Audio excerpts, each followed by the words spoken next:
જય શ્રી કૃષ્ણ મિત્રો, ભારૂક સત્સંગ ચેનલમાં તમારા બધાનું સ્વાગત છે। આજે હું તમને પુરુષોત્તમ માસના 7મા દિવસની કથા અને અધ્યાયની વાત કહું છું। મળ માસ પાવન બન્યો। અધ્યાય 7। નૈમિષારણ્ય એકાગ્રચિંદ્રે કથા શ્રવણ કરતા ઋષિઓ સામે જોઈને સૂત પુરાણી કહેવા લાગ્યા, હે ઋષિઓ, વૈકુંઠાધિપતિના શ્રી મુખેથી અધિક માસની વ્યથા સાંભળીને ભગવાન શ્રી કૃષ્ણ દયાની વૃષ્ટિ કરતા બોલ્યા, હે વિષ્ણુ, આ દુઃખી જીવનનું કષ્ટ નિવારવા તમે જે શ્રમ લીધો છે તેમાંથી ત્રિલોકમાં તમારો યશ વધશે। જેને તમે શરણે રાખ્યો છે એને મારાથી ન તોડછોડાય। વળી જેનો કોઈ સ્વામી નથી તેનો સ્વામી હું જ છું। હું જ સૂર્ય છું, હું જ ચંદ્ર છું, હું જ અનાથનો નાથ છું। મારું નામ પુરુષોત્તમ છે। અત્યંત દુઃખી એવા અધિક માસને હું મારા નામ સહિત મારા તમામ ગુણોનું દાન કરું છું। આજથી આ મળ માસ પુરુષોત્તમ માસ તરીકે જગતભરમાં ઓળખાશે। વળી આ 12 મહિનાઓથી વધુ પવિત્ર, તેજસ્વી, કીર્તિવંત અને શ્રેષ્ઠ બનશે। આ માસમાં જપ, તપ, વ્રત, કથા, દાન, તીર્થ કરનારા જીવ ધન સંપત્તિ અને મુક્તિને પામશે। જો કે મારી કૃપા વડે પવિત્ર બનેલા આ માસની જે કોઈ યથા વિધિ ભાવ શ્રદ્ધાથી પૂજા કરશે તેના સઘળા પાપોનો ક્ષય થશે। હે વિષ્ણુ, યોગીજનો સંયમ કેળવી ચોમાસામાં વૃષ્ટિ, શિયાળામાં ઠંડી અને ઉનાળામાં ગરમી સહન કરીને સતત મારા નામનું સ્મરણ કરે છે, છતાં તેઓને મારા ધામની પ્રાપ્તિ થતી નથી। પરંતુ જે જીવ આ પુરુષોત્તમ માસની પૂજા કરશે એ યોગીજનોને દુર્લભ એવું મારું ધામ પામશે। હે વિષ્ણુ, આ માસમાં જે મનુષ્ય વ્રત કરશે તે બધા માસના વ્રત કરતાં સહસ્ત્ર ગણું ફળ પામશે।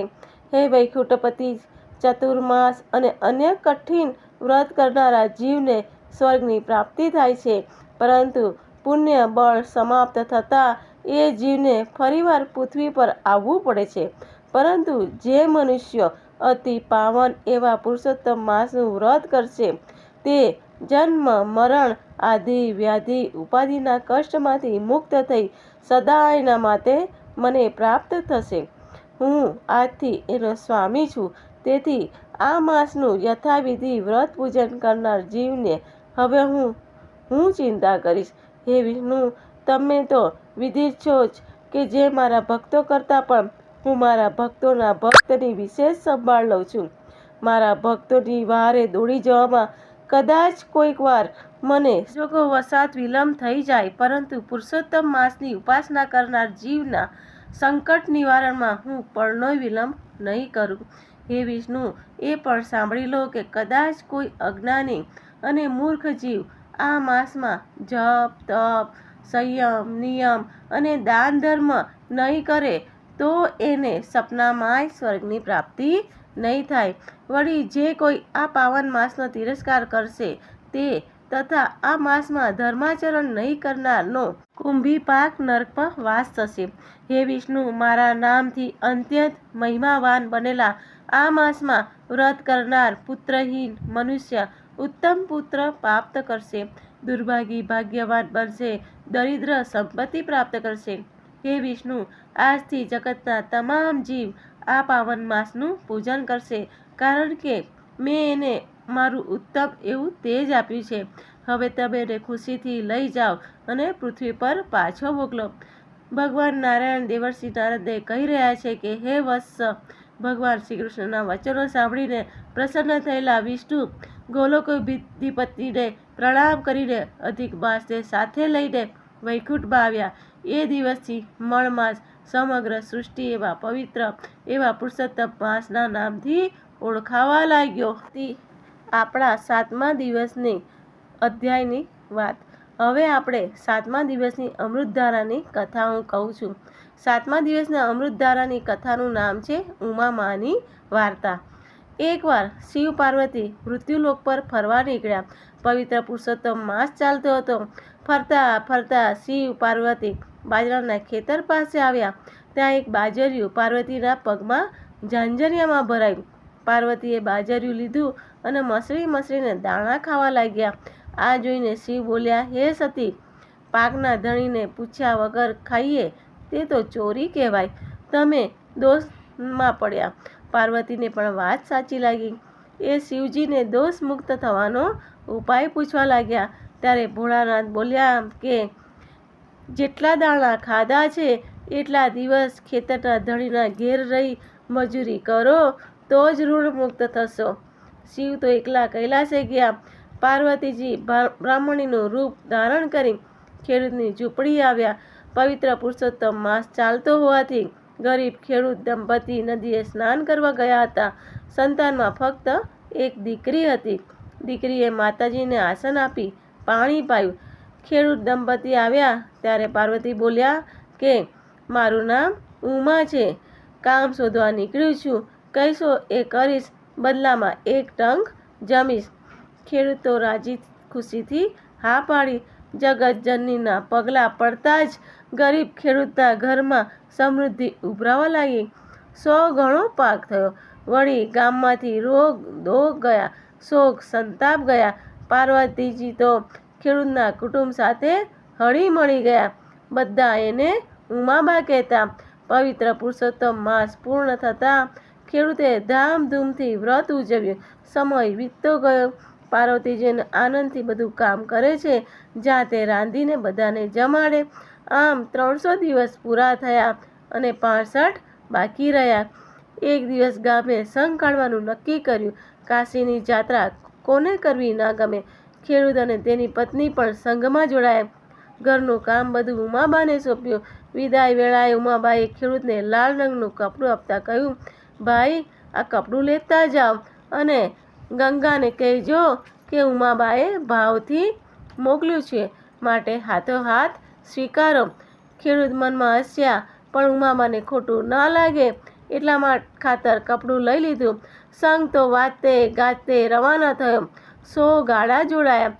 રસ્તામાં આવતા યાત્રાધામના દર્શન કરતો સંઘ કાશીએ પહોંચ્યો. ત્યાં ગંગા સ્નાન કર્યું, પૂજા કરી 5 દિવસ રોકાઈને સંઘ પાછો ફર્યો. અડધા રસ્તે આવતા ખેડૂતને ઉમાબાનું કપડું યાદ આવ્યું. પતિ પત્ની બેવ જીવ બાળવા ગયા સંઘપતિ પાસે. સંઘ પાછો વાળવા વિનંતી કરી, પરંતુ સંઘપતિ ના માન્યા. એટલે ખેડૂત દંપતી સંઘ છોડીને એકલા પાછા ફર્યા. સવાર પડતા સંઘપતિએ સંઘને આગળ વધવા આદેશ આપ્યો, પણ બળદો ઊભા થતા નથી. બધાએ માદા થઈ ગયા. ડગલું ચાલતા નથી. ના છૂટકે બળદો સાજા ન થાય ત્યાં સુધી ત્યાં જ પડાવ રાખ્યો. આ બાજુ પતિ પત્ની 5મા દિવસે કાશીમાં આવ્યા. ગંગામાં સ્નાન કરીને કહ્યું, હે ગંગામાં, મારી બેન ઉમાએ ભાવથી આ કપડું મોકલાવ્યું છે, માટે હાથોહાથ સ્વીકારો. આમ કહીને જ્યાં કપડું તરતું મૂક્યું ત્યાં તો ચમત્કાર થયો.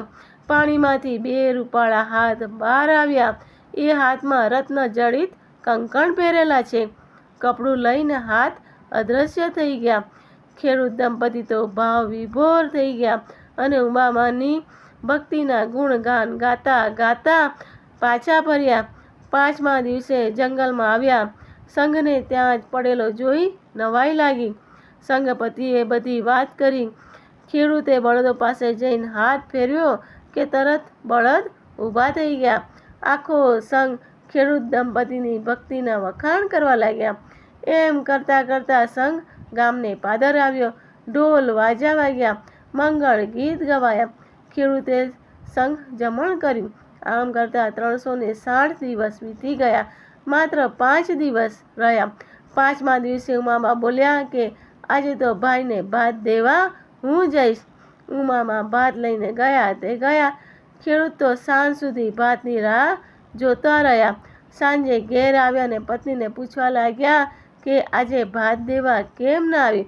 ત્યારે પત્નીએ જણાવ્યું કે ભાત દેવા તો ઉમાબા આવ્યા છે. ખેડૂત અને તેની પત્ની તો ચિંતાતુર થઈ ગયા. ઘેર ઘેર પૂછ્યું, ખેતરવાડી જોયા, પણ ક્યાંય ઉમાબા ના મળ્યા.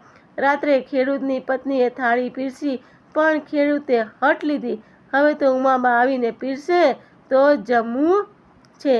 ખેડૂતે ઉપવાસ આદર્યા. તેની પત્નીએ પણ અન્નજળનો ત્યાગ કર્યો.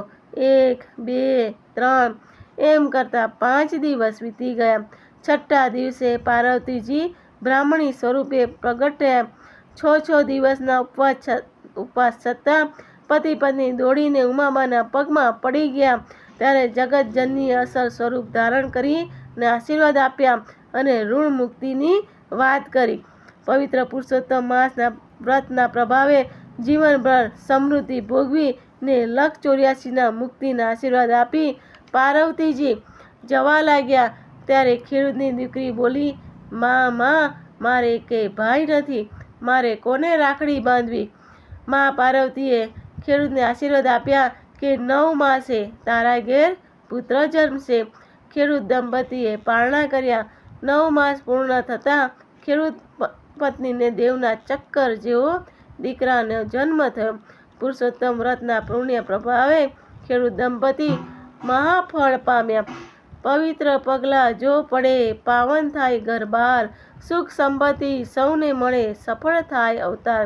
હે પૂર્ણ પુરુષોત્તમ પ્રભુ, તમે જેવા ખેડૂત દંપતીને ફળ્યા એવા સર્વને ફળજો. તમને મારો આ વિડીયો ગમ્યો હોય તો પ્લીઝ લાઈક અને સબસ્ક્રાઈબ જરૂર કરજો અને એક કોમેન્ટ પણ જરૂર કરજો. જય શ્રી કૃષ્ણ મિત્રો.